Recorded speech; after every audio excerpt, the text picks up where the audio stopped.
Wahai kawan-kawan, marilah kita lihat rakaman ini yang akan menerangkan tentang interaksi antara tamadun dan kepentingannya. Pertama sekali, kami semua ingin mengucapkan ribuan terima kasih kepada Encik Sivarajan untuk bantuan beliau dalam menyelesaikan tugasan ini. Tugasan ini disediakan oleh Heng Yingmei, Lai Xiaoying, Liu Limei, Liu Qiyi, dan Lu Zishui. Pada era globalisasi ini, kesetaraan manusia tentang tamadun sendiri telah semakin berkurang. Hal ini dikatakan demikian karena masyarakat kini lebih berfokus kepada urbanisasi dan lebih sedikit kepada budaya dan tradisi tamadun sendiri. Oleh itu, tugasan ini diberikan kepada kita dengan tujuan untuk lebih memahami tamadun dan sosial budaya kita. Tidak lagi membazirkan masa, marilah kita tonton rakaman dan terangan Lai Xiaoying tentang interaksi antara tamadun Melayu dan tamadun Cina. Baba Nyonya. Selamat sejahtera semua, nama saya Lai Chai dan hari ini saya akan membentangkan interaksi budaya antara tamadun Cina dengan tamadun Melayu.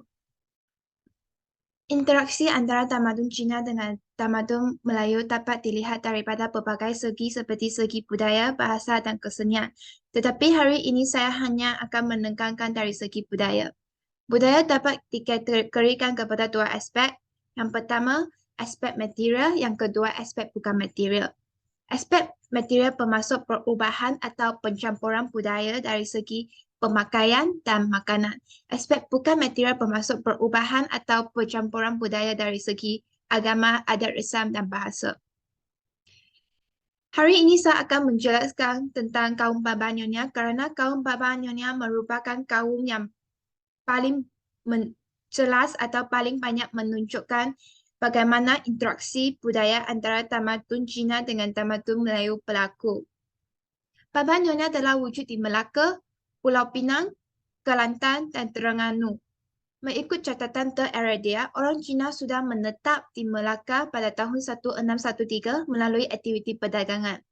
Selain aktiviti perdagangan, aktiviti politik juga merupakan salah satu sebab pembentukan kaum Baba Nyonya di Melaka. Sebagai contohnya, Laksamana Chen Ho telah melawat Melaka dan Puteri Hang Lipo pada masa itu telah dihantar oleh Raja Cina untuk berkahwin dengan Sultan Melaka. Hal ini telah menyebabkan pengikut-pengikut putera itu tinggal dan menetap di Bukit Cina dan berkahwin dengan wanita tempatan. Dan akhirnya mereka telah melahirkan peranakan yang juga dikenali sebagai Baba. Baba Nyonya Pulau Pinang ada sedikit perbezaan dengan Baba Nyonya Melaka dari segi pembentukan mereka. Yang pertama, masyarakat Baba Nyonya Pulau Pinang terbentuk adalah sebab ketibaan Francis Light yang banyak membawa masuk orang Cina dari negara Cina untuk menjalankan aktiviti perdagangan seperti pijat tema, kedah, dan pembuatan. Hal ini telah menyebabkan orang Cina pada masa itu menetap di Pulau Pinang dan berkahwin dengan orang tempatan atau mereka mengamalkan budaya orang tempatan. Selain ketibaan Francis Light yang menyebabkan pembentukan Baba Nyonya Pulau Pinang, perhijrahan Baba Nyonya Melaka juga merupakan salah satu sebab pembentukan Baba Nyonya Pulau Pinang. Seperti yang kami tahu, Baba Nyonya paling awal terbentuk di Melaka dan ada sebahagian atau segelintir daripada Baba Nyonya Melaka telah berhijrah dari Melaka ke Pulau Pinang untuk menjalankan aktiviti perdagangan atau menjalankan aktiviti perniagaan. Oleh sebab itu, dua cara ini telah menyebabkan pembentukan Baba Nyonya Pulau Pinang. Sekarang saya akan menunjukkan video atau rakaman yang telah saya ambil di Pulau Pinang. Yang foto ini telah menunjukkan makanan yang saya telah makan semasa saya menjamu saudara di Mom's Nyonya Cuisine di Pulau Pinang. Yang ini merupakan otak-otak, yang ini merupakan gulai tumis, dan yang terakhir yang ini merupakan Nyonya Veggie. Mulai foto ini, rakaman ini telah saya ambil di Penang Penangakan Mansion. Yang ini menunjukkan gadis nyonya yang memakai baju kebaya. Rakaman ini telah saya ambil pada tarikh 28 Disember di Penang Penangakan Mansion.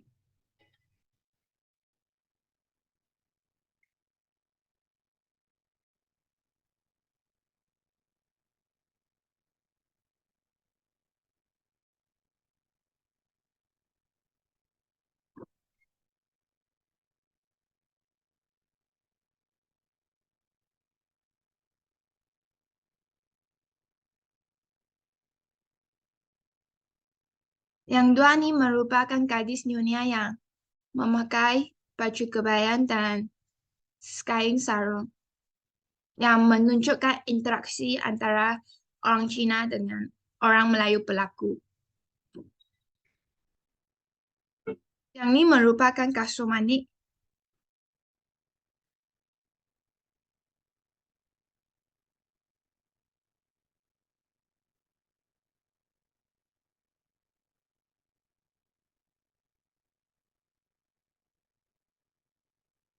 Yang ini telah menunjukkan bahawa Baba Nyonya masih mengamalkan agama tradisional Cina yaitu agama Buddha.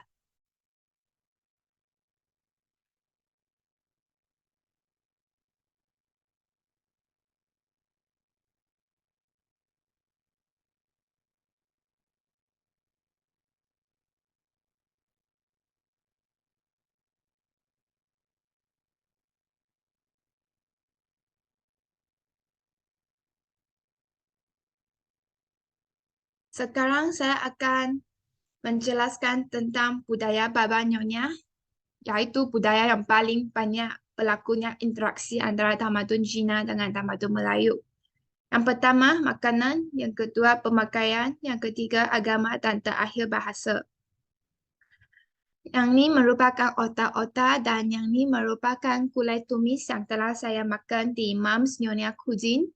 Dan daripada foto ini, kami dapat lihatlah bahawa Baba Nyonya banyak menjadikan makanan Melayu yang pedas, masam dan manis sebagai makanan harian. Dan mereka banyak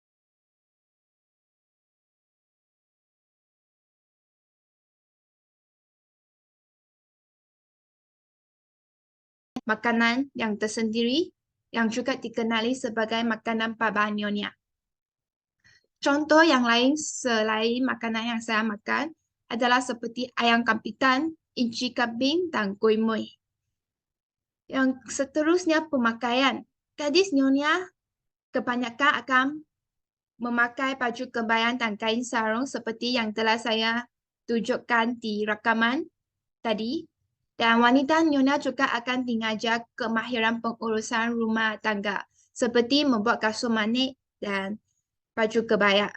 Dan kebolehan satu wanita nyonya untuk membuat kasut manik dan baju kebaya sebenarnya merupakan salah satu lambang wanita itu sebagai isteri yang sangat mahir dan pandai. Agama. Seperti yang kami lihat di rakaman tadi, Baba Nyonya banyak mengamalkan agama tradisional Cina iaitu agama Buddha yang ni. Tetapi ada Baba Nyonya yang menukar dari agama Buddha kepada agama Islam dan agama Kristian. Sebab mereka tukar ke agama Islam adalah dua sebab. Yang pertama, orang Cina berkahwin dengan orang tempatan yang beragama Islam pada masa itu, atau orang Cina berkahwin dengan orang Cina, tetapi mereka terpengaruh atau tertarik dengan agama Islam.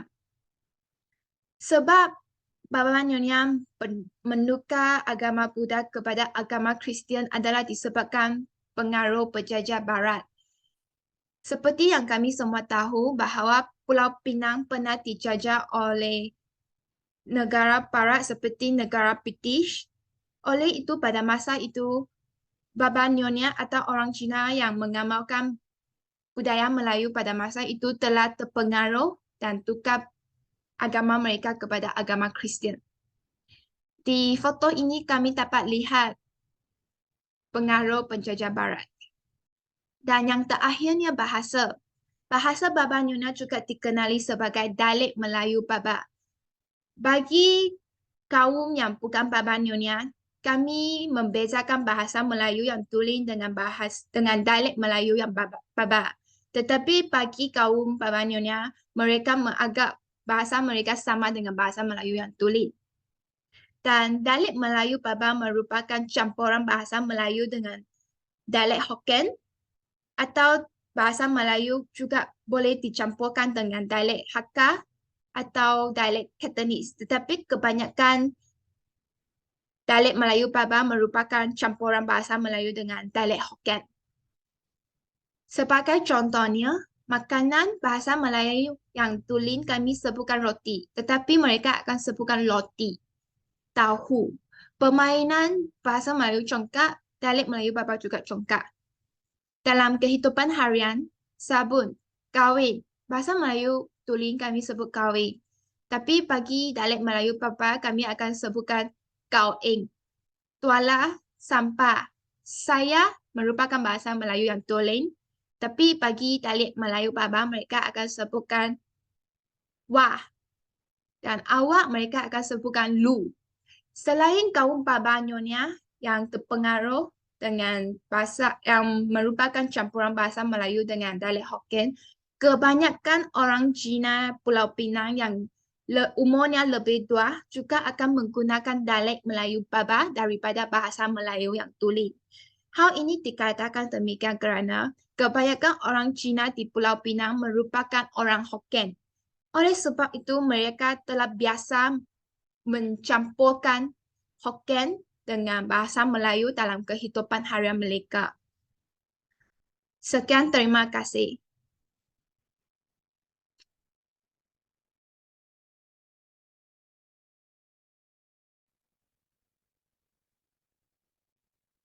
Selamat pagi kepada semua. Nama saya Liu Li Mei. Hari ini, saya nak bincangkan tentang kepentingan interaksi antara tamadun Melayu dan tamadun China. Kepentingan interaksi antara tamadun dapat dilihat apabila hubungan diplomatik yang dijalani oleh dua tamadun seperti tamadun China dan Kerajaan Tanah Melayu menjadi penghubung antara dua tamadun tersebut. Hubungan diplomatik yang dijalin sekaligus menjamin keharmonian tamadun dan peperangan dapat dielakkan. Sebagai contoh, Malaysia menjadi satu negara yang unik dihormati masyarakat dunia. Kontrak sosial yang sejahtera antara tamadun perkekalan dan wujud perkongsian kehidupan secara harmoni. Selain itu, ekonomi di Tanah Melayu pula berkembang pesat pada awal abad ke-15 Masehi, di mana perkembangan ini menyebabkan beberapa politik perdagangan di alam Melayu. Sebagai contoh ialah Tunsun, Tau Cili, Tantan dan sebagainya. Mereka bertukar barangan yang terdiri daripada kayu gaharu, kapur barus, tanduk badak dengan barangan seperti beras, sutera, porselin dan sebagainya dari pedagang China. Sewaktu zaman Kesultanan Melayu Melaka, aktiviti dan urusan perdagangan semakin pesat kerana pedagang China akan singgah di pelabuhan Melaka sambil menunggu peralihan angin monsun. Ini jelas menunjukkan ekonomi dapat ditingkatkan dalam interaksi antara tamadun Melayu dan China. Seterusnya, rakyat semakin berdagang untuk memajukan diri dan negara mereka. Sebagai contoh, tamadun China membawa teknologi tebu, industri sutera, tembikar dan kerja logam ke Kepulauan Melayu. Ini telah memberi impak positif dari kemahiran dan teknologi serta bahan. Terdapat dua cara interaksi antara tamadun Cina dan tamadun Melayu, iaitu keamanan dan peperangan. Berinteraksi secara aman melalui aktiviti perdagangan, imigresen, dan hubungan diplomatik. Akhir sekali, kepentingan interaksi antara tamadun China dan Melayu terletak pada pembentukan masyarakat yang unik. Ini kerana penggunaan bahasa Melayu oleh orang Cina bukan sahaja dapat berkomunikasi dengan orang Melayu, malah dapat menggalakkan pembangunan ekonomi. Maka proses akulturasi berlaku kepada orang Melayu sehingga menghasilkan budaya campuran Cina-Malaysia yang unik dikenali sebagai Baba Nyonya. Atas pengaruh Melayu, lahirlah masakan Nyonya menggunakan rempah ratus Melayu. Contohnya termasuk ayam kapitan, kari ayam kering, cockpit, yang merupakan cara Nyonya menggoreng ayam, dan pindang bandeng, sos ikan yang dihidangkan semasa perayaan Tahun Baru Cina. Ahli perniagaan Cina di Melaka dahulunya suka mengawini wanita Melayu dari semenanjung tanah Melayu atau Sumatera sebagai gunting. Oleh itu, Baba dan Nyonya mewakili gabungan sinergistik budaya Cina dan Melayu. Itu sahaja daripada saya. Sekian, terima kasih. Salam sejahtera, nama saya Liu Qi, dan hari ini saya akan membentangkan tentang interaksi budaya antara tamadun Cina dengan tamadun Melayu. Saya akan memperkenalkan sedikit asal-usul masyarakat Baba dan Nyonya. Laksamana Cheng Ho melawat ke Melaka, dan Puteri Hang Lipo dihantar oleh Raja Cina untuk berkahwin dengan Sultan Melaka. Dan seterusnya pengikut-pengikut Puteri Hang Lipo tinggal di Bukit Cina, dan pada akhirnya lahirnya peranakan, iaitu orang Cina berkahwin dengan orang tempatan dan seterusnya melahirkan peranakan. Saya akan memperkenalkan beberapa makanan Nyonya. Yang pertama sekali ayam pengutih, kari kapitan, dan bubur cacar. Seterusnya kuih talam, laksa Nyonya, kuih angku, nasi kunyit, dan juga juhucha. Seterusnya saya akan menjelaskan sedikit sebanyak tentang bahasa dan juga istilah Baba dan Nyonya. Yang pertama sekali dialek Melayu Baba, iaitu kombinasi antara Melayu dengan Hokkien. Dan saya akan memberikan beberapa contoh tentang bahasa Baba, iaitu yang pertama sekali saya yang bersamaan dengan Goa, bahasa Hokkien. Yang kedua, Anda yang bersamaan dengan Lu, bahasa Hokkien. Dan yang ketiga, dia yang bersamaan dengan dia, bahasa Melayu. Dan yang akhir sekali, kita yang bersamaan dengan kita, iaitu bahasa Melayu. Dan serapan istilah dan perkataan Cina ke dalam bahasa Melayu. Yang pertama sekali, makanan, seperti misua, tahu, kicap, dan juga cincau. Yang bagi peralatan pula, seperti loceng, sampan, tanglong, dan juga cawan. Dan untuk permainan, seperti congkak dan juga mahjong. Seterusnya, budaya dan adat resam Baba dan Nyonya. Bagi masyarakat Cina, mereka menyambut Tahun Baru Cina, dan untuk yang sudah berkahwin, mereka akan memberi angpau kepada kanak-kanak dan juga orang yang masih bujang. Dan bagi masyarakat Melayu pula, mereka akan menyambut Hari Raya Aidilfitri, dan mereka akan memberi grimpau kepada kanak-kanak, remaja, dan juga ibu bapa. Nota, pemberian grimpau semasa Hari Raya Aidilfitri merupakan budaya yang asalnya dipinjam dari masyarakat Cina. Bagi masyarakat Cina, pemberian angpau dari golongan yang sudah berkahwin kepada sesiapa yang masih bujang, manakala masyarakat Melayu, pemberian green pau dari golongan dewasa yang sudah berkahwin atau yang masih bujang kepada kanak-kanak, remaja dan juga ibu bapa.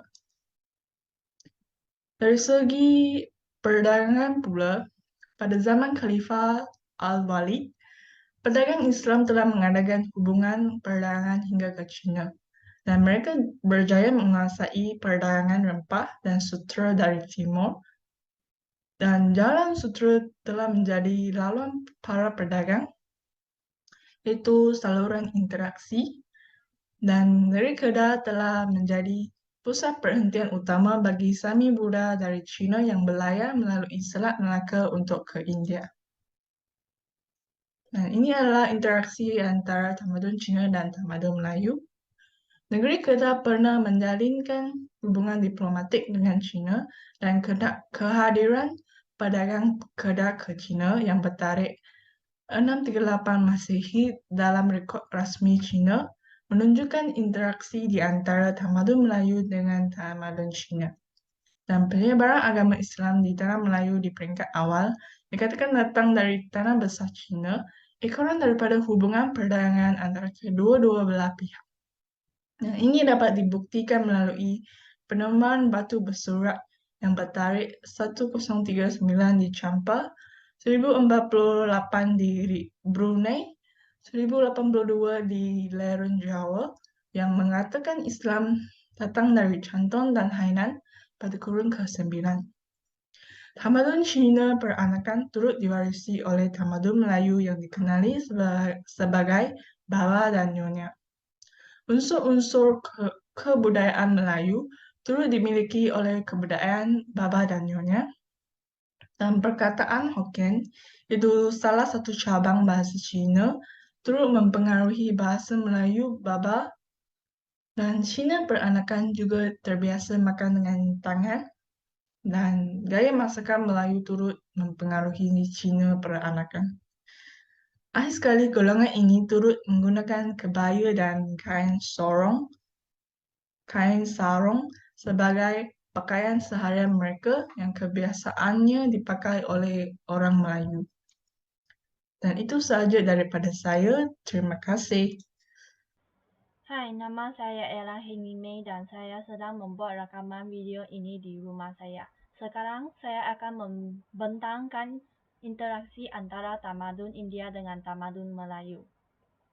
Terdapat 3 aspek interaksi iaitu budaya, bahasa, dan seni. Kumpulan kami telah memilih aspek budaya dan saya akan menerangkan interaksi budaya antara tamadun India dengan tamadun Melayu. Budaya tamadun India telah banyak mempengaruhi kehidupan seharian dan adat resam masyarakat Melayu. Contohnya, amalan jampi dan amalan mantra telah diamalkan oleh masyarakat Melayu. Selain itu, masyarakat Melayu juga mengamalkan melenggang perut, bertindik telinga, bersanding, berinai dan menjejak kaki ke bumi bagi bayi. Adat melenggang perut merupakan adat yang diamalkan dalam kalangan keluarga diraja dan juga rakyat jelata apabila kandungan ibu genap 7 bulan.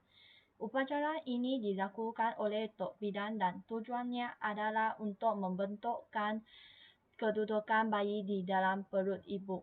Ini merupakan kepercayaan animisme pada unsur gaib.